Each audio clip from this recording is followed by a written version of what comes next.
Welcome to Money on Tap.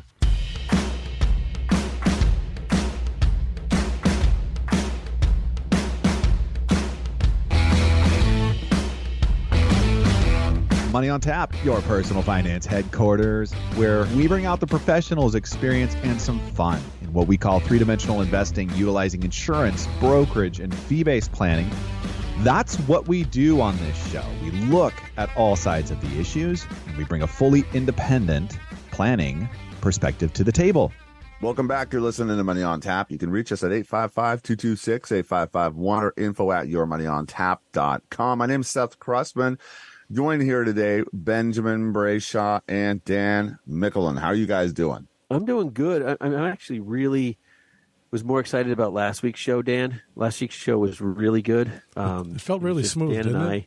Yeah, I was really appreciating the one 3 weeks before that where I don't know where you were, Ben, but Dan and I really knocked it out of the park on that one. It was super smooth. Yeah, we're picking up on a trend on our best shows. There's kind of only one thing in common there, but I'll leave that to the listeners to figure that one out. Oh, we're never going to get through a show without something like that, are we, Ben? It's going to be one of those today, you guys. We're going to have fun, and if you're new to Money on Tap, welcome aboard. So glad to have you. If you are in the podcast world listening to us, yes, thank you. People ask us, hey, not a client or whatever the situation is.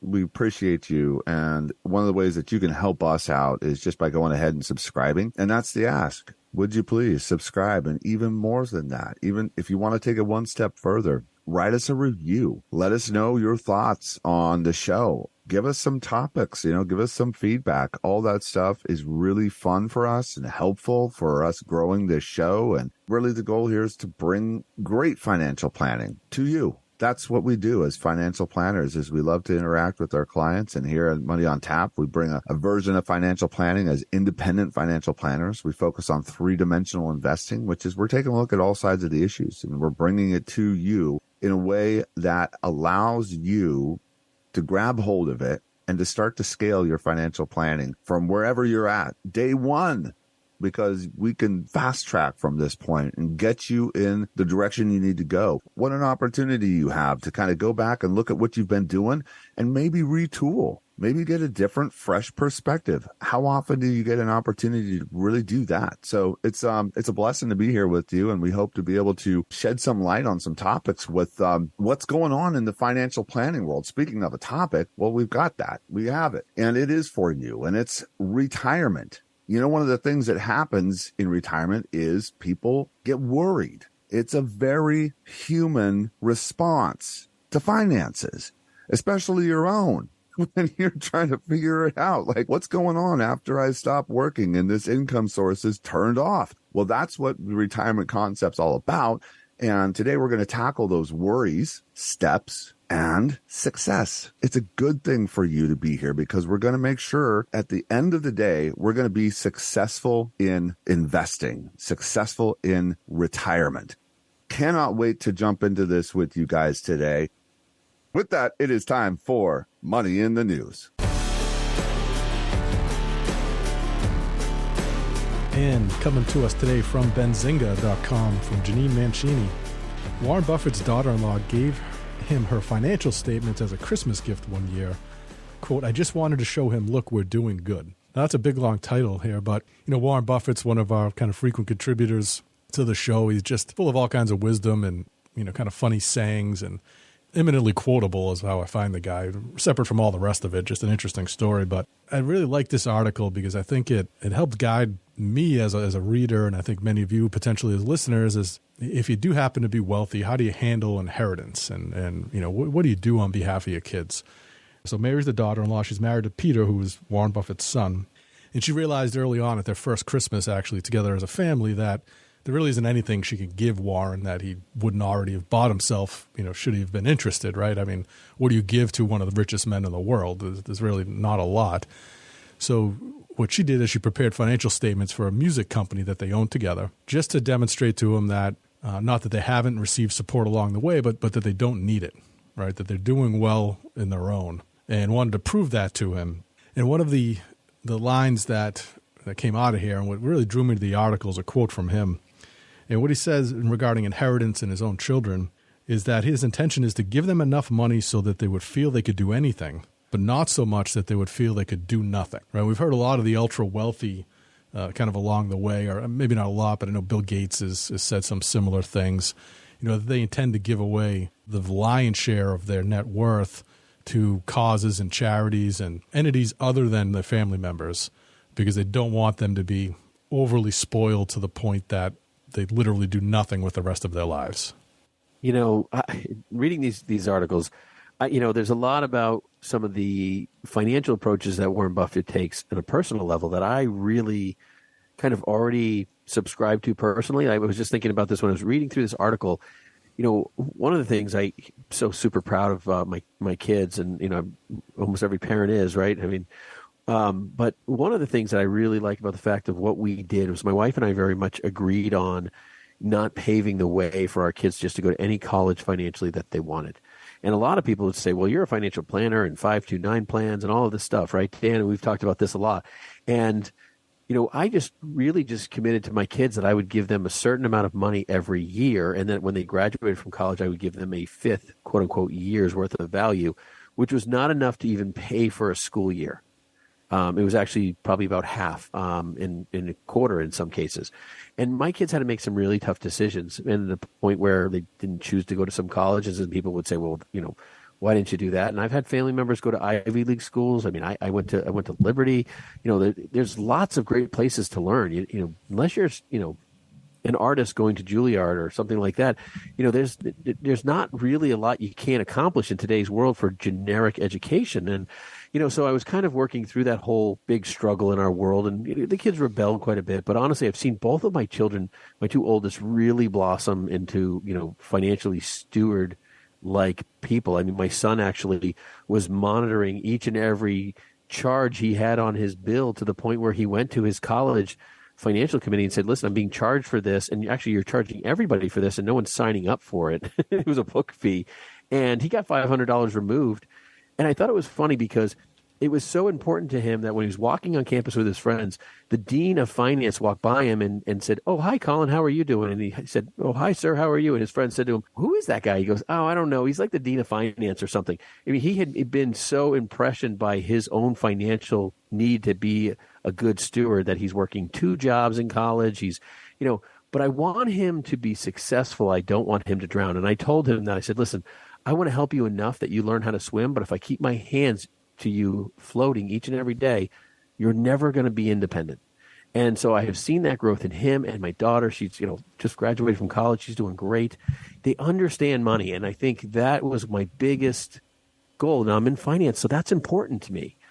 But I think a lot has happened in our community where we have overgiven, and there's huge amount of wealth transfer. And I think there's some real clarity in this. And I've helped people who have said, I don't want to leave millions of dollars to my kids. And I said, well, why don't you create dynasty trusts, and why don't you spread the money out, and why don't you work on ways that you could give it to them so that it's, relieving them in some retirement struggles, but it's not, going to be just spent frivolously, because that's not what they want. And I think about this Warren Buffett piece, and I actually really love the fact that there's some real clarity on, hey, listen, we're just not meant to just give money in massive sums, because it actually doesn't breed success. It breeds failure.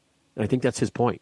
Yeah, I like the perspective that of her gift to him was not, hey, I'm pitching you for some financial advice or some, free financial planning necessarily. It was really the perspective on her point was to just let him know, we're good. And what kind of a gift is that for somebody that's new to the family to give their father-in-law? Just, you don't have to worry. We've got this. And I loved it. And, whether it's the Wizard of Omaha or the Warlock of Omaha, I'm sure either one of them would appreciate a gift like that. IRS is up on our plate next. If you didn't know, the IRS plans to test free tax filing pilot program in 13 states next year. They include Arizona, New York, Tennessee, and Alaska. I saw Massachusetts in there as well. See, New Hampshire was there. Yeah, I saw New Hampshire. Yeah. Look at you guys up there. You're right next to South Dakota, where you should be. Nevada and Texas.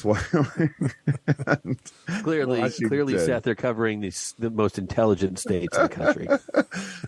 Really? Some of them. That's probably the nicest thing you've ever As said I about look at, Massachusetts. you're looking at California, Massachusetts, and New York all in the same line. I'm like, I got to take that back a little bit. I got to take it back. I got to take it all back.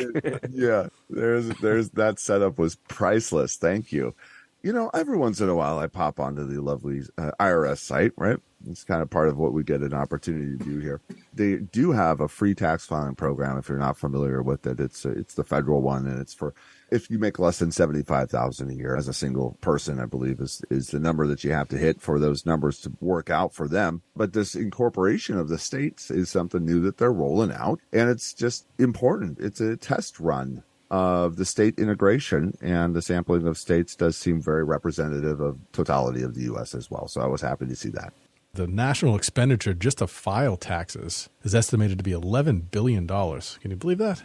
$11 billion people spend nationwide just to file their taxes. Well, you know what? Honestly, I think this is just to really unemploy a bunch of CPAs to go apply at the IRS for new jobs. This is a pretty big hit to a large industry. So I am concerned about that a little bit because the $11 billion, Dan, stuck out to me pretty heavily as well. You know, with the standard deduction raised, doubled during Trump's, administration, a married couple can deduct $27,700 without having one deduction even to earmark. You just get this standardized deduction of almost $30,000. And so we went from I think it was 20% or 21% of America doing long form taxes to 7% of America. So there is a big need here, but I do think the technology is there, but I really think, why are we spending government money for people to go file their own taxes? I just don't, the ultimate capitalist, right? So, I mean, at some point in time, we're really destroying an industry through our government, which is eventually going to be that you only file your taxes through the government. Next up, we have CD rates have hit new records. How much higher will they go? Sabrina Carl. Now, this article from Investopedia is pretty interesting because, I mean, we were all remarking that CD rates are, nearing 6.5% per year. And they've reached this height. It's in more than 2 decades. I mean, it just has not been this high. We've had a lot of conversation with clients about money market rates and CDs and savings accounts and all sorts of different things. This is pretty incredible. Now, you may be at the high. We may not be. I'm not necessarily thinking we're at the high of the CD rate period, but, obviously banks are buying long-term risk. They're buying rate risk. If you go out more than a year or two, you start seeing those rates drop off. And that's kind of interesting. But the article talks about the averages. And I think we all remarked on this, right, guys? I mean, the average for October for a 3-month CD was 1.42%. Everything you hear and all the stuff you're talking about is not that, right? I mean, we can find rates significantly higher than that, but the national average this current month is 1.42%, which is only up 0.05% from the previous month. That is a really, really low rate. And what people don't understand is that these national averages don't take into account that you're going to find things out there that are 3, 4, 5, or 6 times even higher potentially in the marketplace. But buyer beware, because we've talked about this a few different times on the podcast, right, guys, that when you find rates that are almost too good to be true, right? That's the old adage from your parents. It's too good to be true. Maybe it's not. When banks offer significantly higher rates than everyone else, the concern becomes, what is their deposit situation? You have to do some research on their deposits. Are they offering this rate because they need deposits to offset the money they've loaned out to other people? Because if their deposits are down and they're loaning money out that they don't have, the Federal Reserve does things like they did to SVB Bank. You start seeing banks go under and so forth. So you got to be careful because the amount of deposits they have really has a lot to do with how much they're lending. Usually when they're really, really high, you got to ask yourself, is there a problem with a bank? And something else you got to check out too is, I've had a couple conversations with clients lately where we've talked about these rates, and there was kind of a built-in presumption, between their savings and CDs and other bank instruments that they too are earning this rate. So I encouraged them to make a phone call just to verify that. And they came back, once they kind of did their double check, that in fact they were earning considerably less than what's available out there. So if you find yourself in that situation, whatever bank you bank with happens to not be offering a reasonably competitive rate, and I would say, if you're getting less than 5% on anything from a 9 to 12 month CD, absolutely give us a call, because we can do better than that inside of a brokerage account for you. And these are all FDIC insured. They're supported in the same kind of ways. They have all the same safety mechanisms, but you can get that significantly better return. So don't presume anything. Make the call. Ask what the rates are, both on CDs and on savings accounts. And if it's anything less than that roughly 5% number, definitely give us a call because we can improve the circumstance for you easily. The consumer experience is really interesting at this point, where what did you used to do to shop CDs if you were in the market for CDs, right? You went to your bank, asked them. As you're at the teller getting something taken care of, they would take a look at what you've got on deposit and they'd walk you over to a banker and talk to you about CDs. That used to be how it worked. And then, you have the internet, which is taking a look across the internet and seeing who's offering what. And you as a consumer can kind of start to shop. Working inside of the world that we do, it's a very different lens. And that's kind of a fun thing too. It's like, what's on the open market across all of these places, and who's got what and where, and is it callable, and what are the different scenarios? It's kind of a fun time, believe it or not, to be actually talking about fixed income vehicles. It's been a wasteland for so long as far as rates have been and what's been offered out there. Like, nobody cared. Now it's a hot topic. It's fun. You guys, that's what is on tap for money in the news. We're going to take a quick break. And when we come back, we're going to get into what are some of the worries as retirement is on your mind, and what are some of the solves, or what are some of the steps that you can walk through to alleviate those worries for yourself. Don't go anywhere. You're listening to Money on Tap. We'll be right back.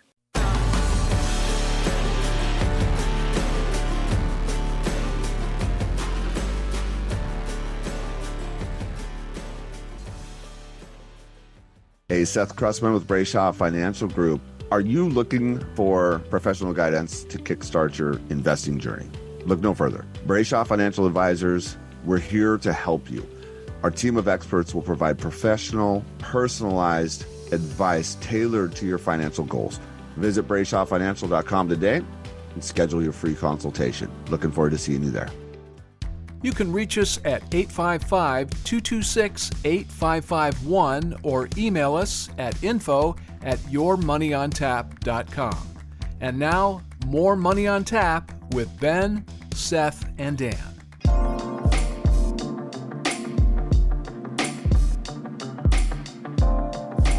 Welcome back. You're listening to Money on Tap. You can reach us at 855-226-8551 or info@yourmoneyontap.com. We are talking about retirement worries, steps that you might want to consider. And, there's some success. We're going to talk about some success. We're not going to talk about everything, right? That's what gets uncovered in the process of financial planning. But we're going to go ahead and we're going to give you some things to think about and what that could look like inside of your financial plan around some of the worries that we're going to be covering today. And with that, always want to thank our subscribers out there in the podcast world and our listeners that are they're on radio with us today. We love the feedback that we get from you, the calls and just the connections that we have there. If you are in the podcast world, if you would do us a solid, go ahead and subscribe, write us up some little review. Let us know what you think. And while you're at it, send us an email at info@yourmoneyontap.com because, sometimes, especially this time of year, Ben likes to play Santa Claus and send out some pretty darn cool stuff to our Money on Tap subscribers and listeners. And he's wearing it there. Believe it or not, we got a T-shirt that is hot. It is I'm all geared out today, Seth. I'm geared out. Yeah. It's my favorite T-shirt. It's like the one that's got all the holes in it that I just can never I've worn it. Yeah, it's super high quality. It's the one that you love, and of course you love us and we love you. So there you go.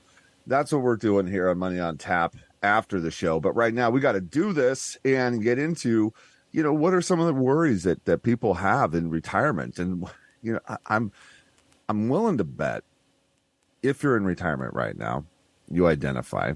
I'd say probably about 8, maybe even 9 out of 10 retirees can identify with this. But even if you're kind of in your 40s or your 50s, or this has probably come up on your radar a couple of times as well. And it is this: will you outlive your money, or will you run out of money? That's the number one, I would say, for most people that are looking in the retirement landscape. It's It's real. And one of the interesting things about it too is a lot of the time it does not matter how much money people have. It's so a part or ingrained in most people, this thought or an idea that something's going to happen. I'm not going to be okay. And that what if scenario goes flying through, that fear goes flying through their head. And it can be a bugger to try to find, where is that root? Where is that coming from? You know, a lot of the time it's a lie, and understanding that. And one of the things about being involved in the financial planning process is it does a beautiful job of getting to that, understanding it, and working through it. And I can't tell you how many times I love what we talk about this a lot on the show, is like when the lights go on. And for different people, it's different stuff. But it eventually will happen if you're working and you're doing this well. Where you just kind of get to a place where the aha happens and that fear subsides, you know, and you're okay. And you realize it, like you actually recognize the truth inside of that I am okay. And I love it. Yeah, when you poll people about the biggest concerns, I mean, half or more, that is the number one concern that all people planning for retirement or people asked about retirement have is, you know, outliving their money. Do they have enough to last? And there's all these rules of thumb out there, 4%, and, you know, all these kind of simple mechanisms people go through to try and calculate in their head whether they're there or not. But the one thing I can say, and from the planner's perspective, is, you know, when you sit people down and you demonstrate to them, you know, based upon what their expected costs are, that, you know, we can provide that for them every year for as long as they'll be alive. You know, all the other concerns kind of, you know, not that they melt away, but they're just so less significant than that one that it just opens up the door to have all the rest of the conversations. But really, that's the first thing you got to tackle and address is, okay, and from a real planning perspective, how much predictable, reliable, you know, reasonably expected income can we produce off of your assets, and how does that fit into your life? And when you paint that picture for people, it's really just a relieving experience. It's great. It's great to witness. I think, you know, a lot of the fears are based on just lack of knowledge and experience or understanding of the industry and the investment options and the things you can do. And, you know, I'm glad that we're going to try to remedy these. I think some of these, you know, you can't remedy on a radio show, right? I mean, at the end of the day, someone listening on the radio or the podcast is just going to be like, well, that's a fear, but I'm not sure I'm game with that, or, you know, some other idea. But, you know, outliving your money is clearly a big one. And I think, you know, the life expectancy piece, I was just talking with a couple clients just yesterday, actually, and we were talking about how both set of their parents lived well into their 90s, or in 90s at least. That's 4 of them. So they both have a long time horizon, and that's a really complicated conversation, right? Because we don't have any sort of crystal ball, like you're going to die on October, you know, whatever, and it's, you know, 2023 or whatever. But we had a client pass away a few weeks ago, and that tremendously unforeseen and extremely difficult and sad. And so, you know, the predictability of this is, you know, God wrote our first day and he wrote our last day, as said by a friend of mine, and everything in between was, you know, in control with him by anyway. So, you know, this market risk and outliving your money, these fears that we have, there are ways to mitigate those. And, you know, that is the second piece, right? The second worry we have that people have listed is the market risk. Like, I have to get to that number first. I have to get to some sort of value. That old ING commercial, guys, we talk about, you know, like the person sitting at a park bench and the number's just rolling up and up and up and up and up. And the tagline is, what is your number? And the truth is everyone's all about income. When you hit retirement, you're just trying to match your income with your expenses, or at least not overspend what your income is. And the market risk to get there in that kind of pre-retirement period and then that post-retirement period after you make those investment moves, it's tremendously scary. And that fear is just literally compounded by something we call, which is our third risk, I'm jumping right through this, sequence of returns risk. And guys, how many times have we talked about sequence of returns risk on this show? We have a video on our website about sequence of returns risk. I just sent it out today. Before we did the show, to the client was just sent that out to him because yes, it's. Yeah, I play it in the conference rooms all the time for people just so they understand what it's really how to language their fears. They understand it exists. They don't know what it's called. They know how they feel about the stock market, but they don't understand sequence of returns risk. And the fact is that it's really about when you retire and what the market does during the first 5 years of retirement. If you're retiring and the market's going to be down over the first 3 to 5 years, it's highly likely you're going to run out of money, statistically. But if it's up the first 3 to 5 years, you're going to have more money than you can dream of. And that's really kind of a crazy scenario. And you can invest in exactly the same thing, and you can be just a couple of years difference. And we have a whole video on it. If you go to our website, BrayshawFinancial.com, look it up. It's there under resources. It's the first video I think we list, right, Seth? Yes, I think it is, and so it's under roadblocks to retirement, and it's the first video that it actually takes you to another site via our website, but yes, yeah, and so I mean that from that standpoint, when you're talking about outliving your money, you're talking about market risk, and then what it really comes down to is a sequence of returns risk. How much money are you taking out each year, and how is your market performing, and how does that compounded loss in the market and the withdrawal impact you for the long term, right? If you have 100% of your money and you take 10% out for income, which is a high number, obviously, but you're down to 90% of your money, and then the market goes down another 10%, it actually takes 24% to get back to where you started. That means you have to outperform the stock market, almost 2.5 times. I mean, that's assuming we have a good year. Just to recover, so that's not accounting a next bad year or a year that doesn't perform as well and you're taking more money out again. So that sequence of returns risk is all baked into this outliving your money and this market risk story.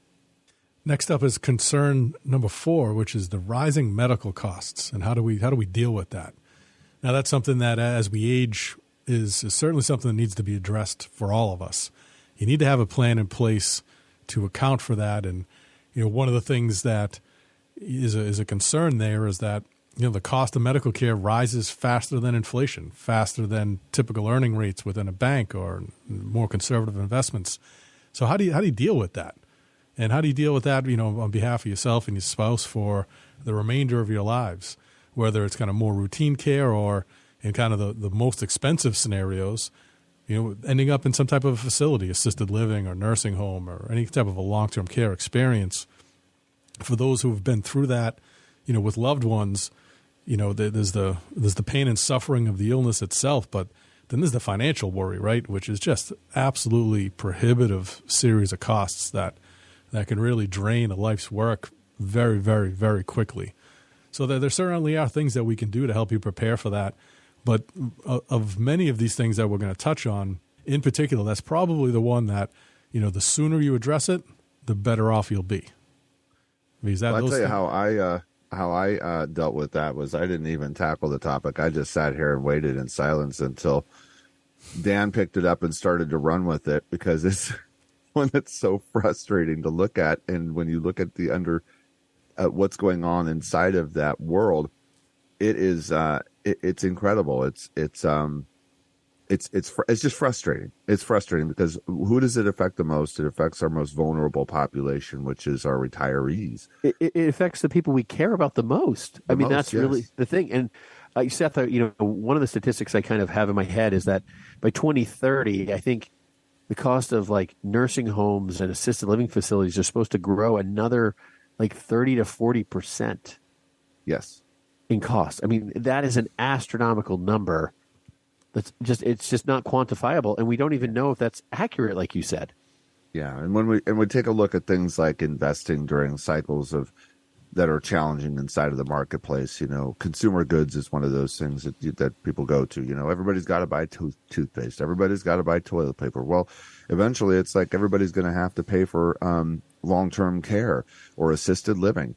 And it's really sad because it is a population that has a significant resource, and it's one of the ways that it's being tapped right now. I hesitate to use some terminology around that. That's inflation. It's inflammatory, inflammatory. You know what I mean? And but it is a topic of concern, and clearly, rightfully so, that we put it here as number 4 on our list. After that, number 5, loss of a spouse. If you are in this retirement phase, that is a reality that we are in.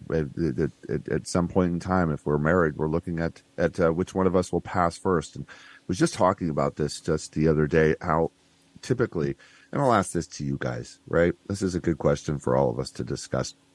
When a couple comes in to sit with us in the office, is it usually both of them that are, Johnny on the spot with the finances and have all the questions and are managing the finances? Would you say that's the typical, or would you say it's one of them? I'd say the vast majority of the time it's one person that's in control of those things. Like everything else in a marriage, right? You divide tasks, you divide labor. Everybody's got their own assignments, and typically the finances fall to one, right? Well, let me ask you this: out of the two, which one of them usually passes first? I would say almost always the person who handles the finances. Right? Now, this just changed your whole retirement plan, didn't it, guys? I'm passing the buck, right? Yeah. Well, the stress of thinking of these things will kill you. I think that's the point of that, right? Yeah. That's exact. This is where, I can't tell you, there's a lot of people that have over the years, and, Dan, you've definitely met some of them, but have interviewed, me, us, you, whatever, to just find out if that's the person that they want to help their spouse if they go first. I would tell you, I worked with a colonel. He died at 92. I met with his wife and daughter here recently, and amazing man. Served our country wholeheartely, full career, and he brilliant. I mean, literally brilliant. Probably one of the best personal investors I've ever met. And he really just wanted somebody that he felt comfortable, that understood the marketplace, and that he said, I'm probably going to go first. And I want to make sure that whoever I put in place for her, because she's not somebody that will handle it. My daughter's super astute and handles all of this stuff, and she's not dumb. I mean, it's not like but it wasn't what she was comfortable with. And he wanted an exit strategy that he felt good about. I've been interviewed a lot of times like that. And Dan, you have to, I mean, it's like, this is all part of sometimes finding somebody. So anyways. We're going to take a quick break. You are listening to Money on Tap. You can reach us at 855-226-8551 or info@yourmoneyontap.com. We are talking about retirement worries and some of the steps and how you can find success getting through some of this stuff in your retirement. Don't go anywhere. We'll be right back.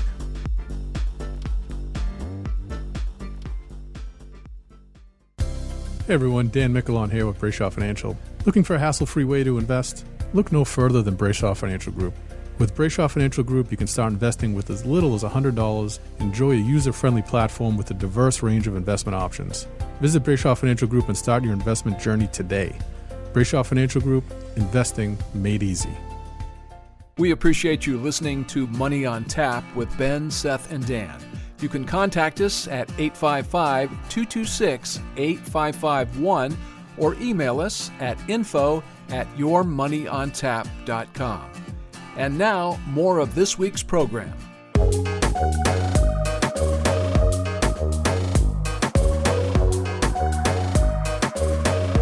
Welcome back. You're listening to Money on Tap. You can reach us at 855-226-8551 or info@yourmoneyontap.com.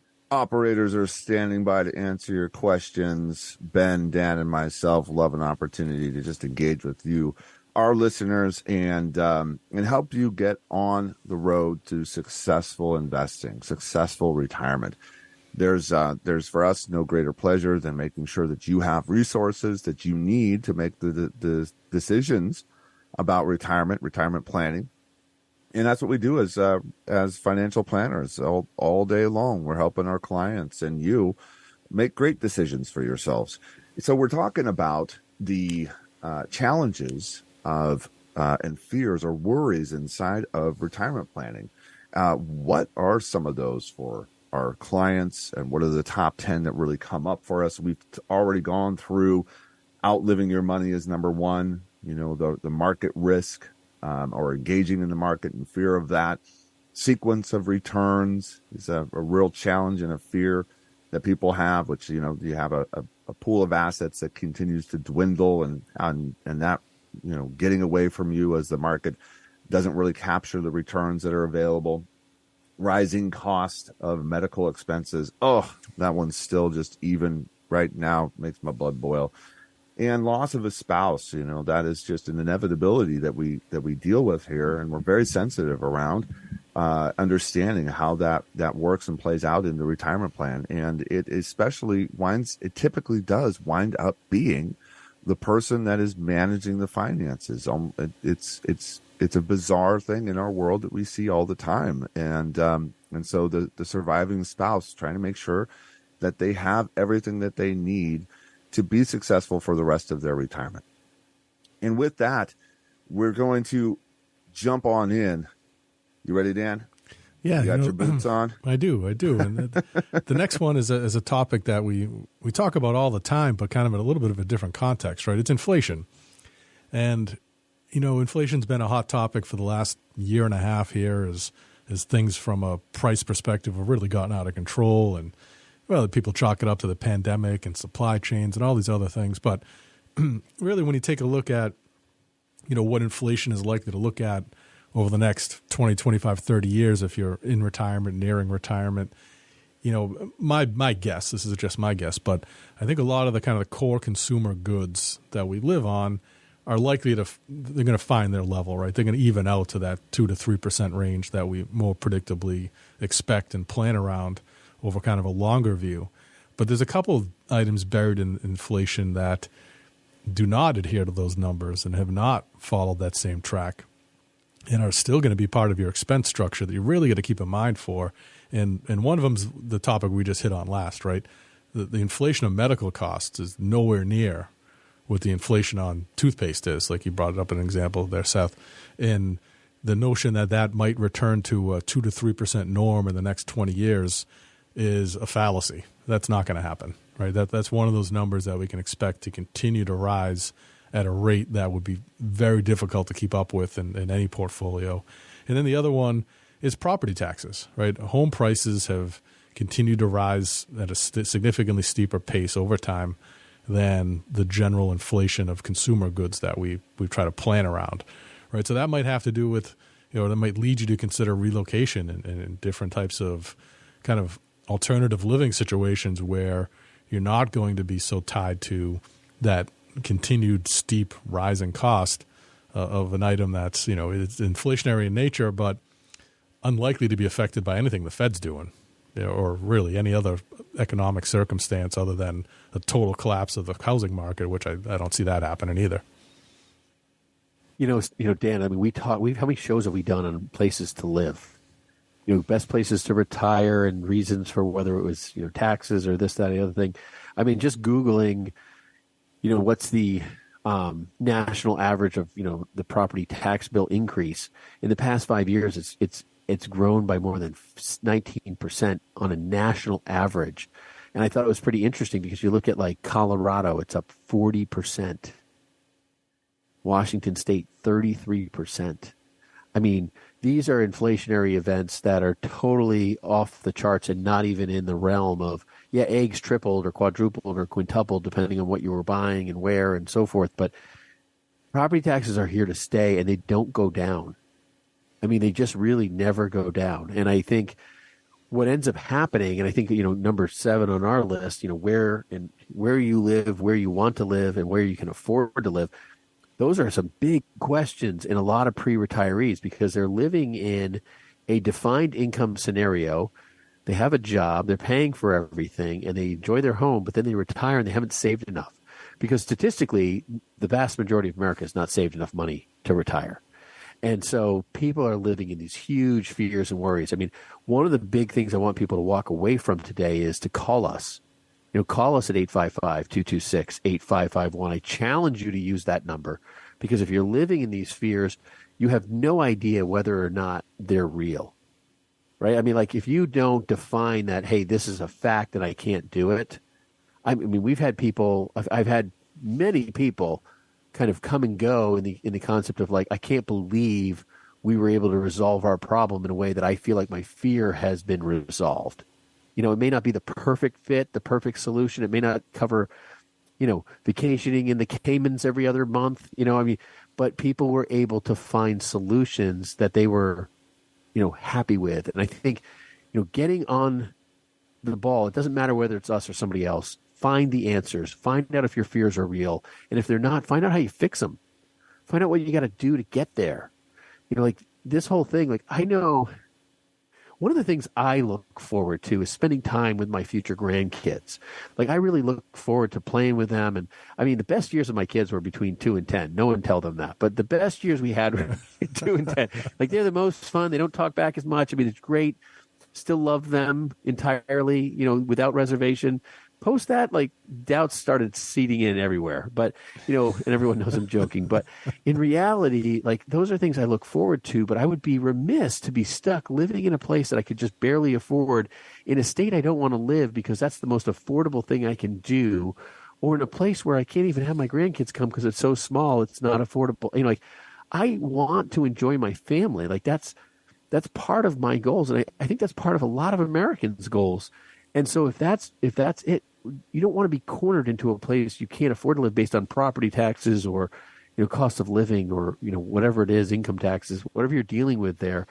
Those are real realities and they have to be, you know, managed through to figure out a retirement so you can be close to family. You can be where your son, your daughter, your kids are, your grandkids are. Go to their soccer games, their basketball games. Yeah, that feeds us into really number 7, which is, number 8, which is, will you have to work again? And that has become more and more a hot topic. And these, there's a lot of different ways to approach this. For one, there's the, I'm definite, I'm not, no problem, we got this. There's, I'm the other side of the spectrum. Well, I'm never going to quit working. I don't know why I would do that because statistically, you know, people pass away or die or have something happen 6 months after they retire, if you're paying attention to that news out there. To the reality is that people maybe get into retirement, and something that's really common in retirement that first year is like, all my dreams come true. I'm in retirement. I got to go and do it. And they just start spending money like crazy, and they turn around and they've had a couple tough years in the market and realize, wow, I am no longer in my original flight path. And I've got to figure out how to get this ship righted a little bit or back into where I need to go. And it's one that I know that people talk about more and more because we see more and more people having an experience like the last couple of years with inflation just completely skyrocketing and realizing I just didn't account for that much. And now I don't feel confident about my ability to retire like I thought I could. Or there was an early forced retirement. That's more and more common as well. And people trying to figure out, well, after a couple of years, maybe, you know, picking up this thing over here. You know, and it's not all go back to work scenarios, or I think people always kind of settle into the worst fear possible. And I don't know why, but being at Walmart seems to be one of them that shows up more than often, you know, sitting there checking people off as they come in. But there's a lot of realistically, there's a lot of opportunities for people that still want to work. And it's, frankly, there's a lot of neat stuff that I see people doing in retirement that they consider work. And sometimes it's, you know, it's retooling into a vision that they've been given or a dream that they've always had. It's not necessarily, you know, the, what I feared doing for the last 20 years scenario. But that is real fear on people's hearts right now, and it's weighing them, and it's understandable. I think there's better opportunities in that experience too than people, you know, maybe presume is going to be the case. I mean, there's a number of people I've spoken to lately, retirees we work with, who've had the opportunity to go back to what they used to do, but on a contract basis, right? Exactly. Yeah. So it's fulfilling. It's using their skill set. It's just not being tied to the desk and fighting through traffic for year over year over year. You pick and choose and take on the projects you want. I mean, my own father has mentioned this a couple of times, and he was so anxious to retire and was so sick of the commute in Massachusetts that hearing him say this, it was funny because he called me yesterday and we were just chatting, and he was on a bus tour from Boston up to Winnipesaukee to look at the leaves changing. And I was like, man, this guy's going to be bored out of his mind, because we've only had one philosophy on leaves my entire 47 years on this planet, and we hate them. Like, we absolutely hate them. And he's taking a 3-hour bus ride, stuck in traffic, by the way, on the whole thing. And it's like, wow, he really needs something to do with his life. He needs to get back in the office or something. But yeah, these opportunities exist in a way, to your point, Seth, where it's not menial labor. It's not something that, not to use the term it feels beneath you. It just feels like boring work. You just punch in a clock to get a check. You can do things that fulfilled you before and do them again. I just realized what Ben's secret go back to work scenario is. He's going to start a daycare focused on children from 2 to 10, because they will love him and he will love them. Well, I know I'll love them. So, Dan, you bring up some really good things that I think diving a little deeper in this whole going back to work fear, this worry that people have. Because some people, it's like, it's what they long for. They like, I can't stand this retirement thing. I want to go back to work. And then there's the person who's like, gosh, I got to go back to work because I don't have enough money to retire. I thought I did it right, and the market went down and everything else. But the fears are really underlying. They're based on, like, you get to the fact of, like, if you don't want to go back to work, the fear of that is, it's 3 steps removed, right? It's like, hey, I don't want to outlive my money, so therefore I might have to go back to work. The market just went down. I might have to go back to work. I was taking money out and the market went down. Now I really have to go back to work. Oh my goodness, medical costs just went up. I think I have to go back to work. I lost my spouse. Do I need to go get a job? Do I need to work? Like, what does that mean? The cost of my property taxes went up. Do I need to go back to work? Like, this podcast is just about over. I think I have to go back to work. Yeah, exactly. Well, I mean, that's the thing, right? There's all of these fears, they're compounded on each other. And you can say, well, if I outlive my money and the market goes down and then I take money out, so the sequence of return risk hits, and then the medical expenses go up, then now you're like, I have to go work and I can't stop working. And the fear of I can never retire starts coming into play, which isn't even on our list, but that's definitely a fear. Like, like we didn't even get to that fear. It's on our list. Sorry, we're at 11 fears, their worries today. We could probably have 30 of them, but people don't realize how all these fears are attached and tied together.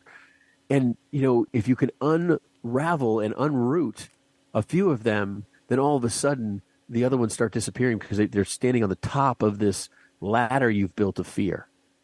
And that's really where I think we need to get to the core of undermining all of the stuff going on, which is why you need to sit down with somebody.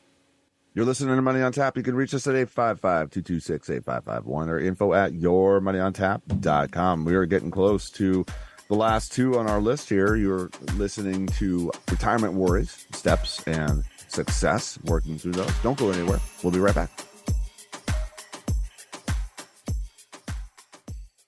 Are you ready to take control of your financial future? Look no further than Brayshaw Financial Group. Our team of experienced advisors is dedicated to helping beginners like you build wealth through smart investing strategies. Visit BrayshawFinancial.com today to start your journey toward financial independence. Brayshaw Financial Group, your partner in wealth creation. You can reach us at 855-226-8551 or email us at info@yourmoneyontap.com. And now, more Money on Tap with Ben, Seth, and Dan.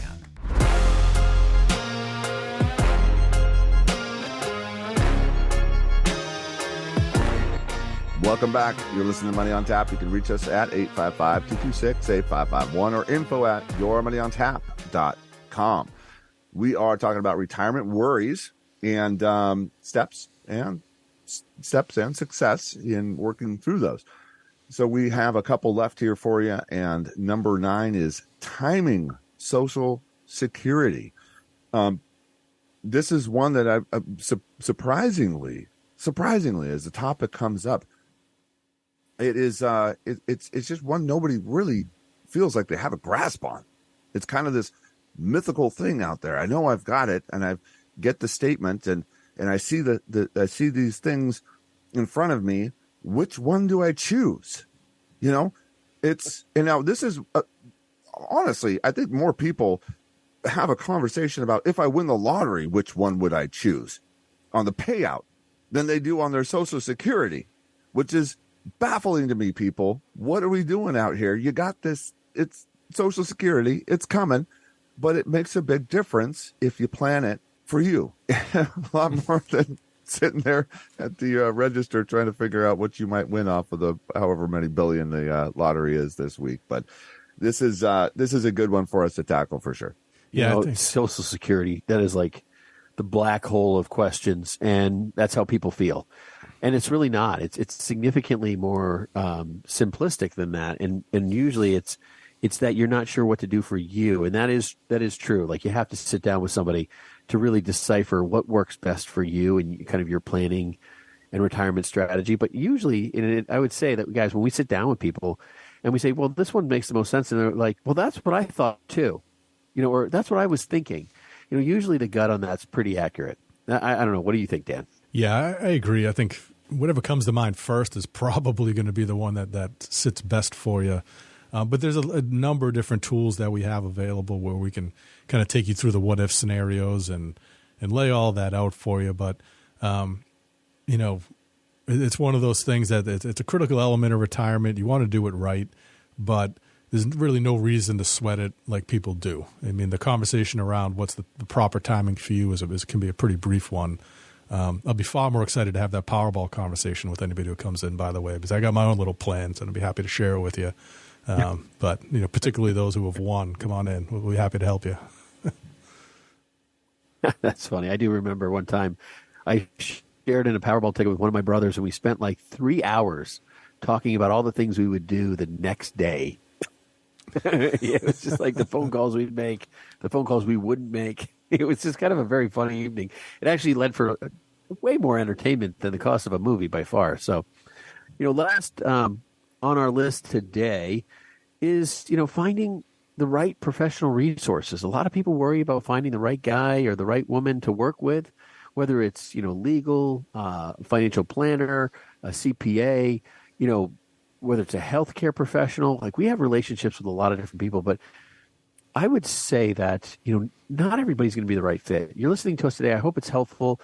I'm not ever saying that we're going to be the right fit for everybody or anybody for that matter. It just depends on relationship and building trust and, you know, making sure that that person can really communicate to you in a way that you feel heard, that you understand what you're doing, and that they really care about the outcome that you have. Like, those are really important things that you just need to have, you know, in your life, so you can go to those resources and feel like, hey, this is getting done right for me. Like, I don't understand everything perfectly, but I walk away understanding so much more than I did anywhere else.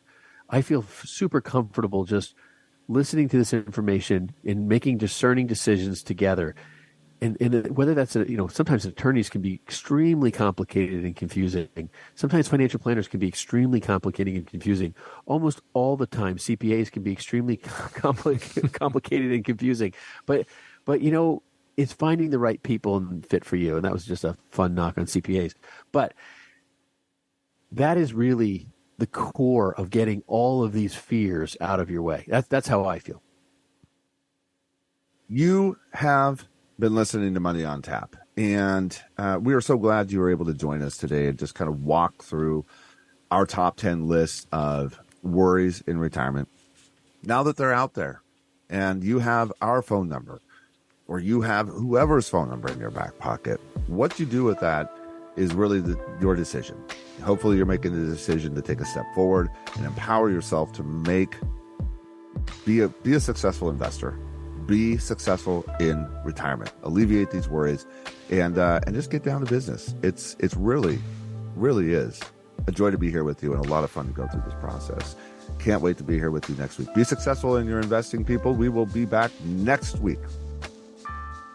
The views expressed are not necessarily the opinion of this radio station and should not be construed directly or indirectly as an offer to buy or sell any securities mentioned herein. Investing is subject to risks, including loss of principal invested. No strategy, product, material, or tool mentioned can assure a profit nor protect against loss. Please note that individual situations can vary. Therefore, the information, products, materials, or tools mentioned should be relied upon when coordinated with individual professional advice. Past performance is not a guarantee of future results. This show may be subsidized in whole or in part by a product sponsor or issuer. Securities and advisory services offered through SagePoint Financial Incorporated, member FINRA SIPC, and a registered investment advisor. All other services offered through Brayshaw Financial Group LLC are independent of SagePoint Financial. SagePoint Financial and Brayshaw Financial Group do not provide tax or legal advice. Main office is located at 116 South River Road, Bedford, New Hampshire, 03110, and can be reached at toll-free 855-226-8551.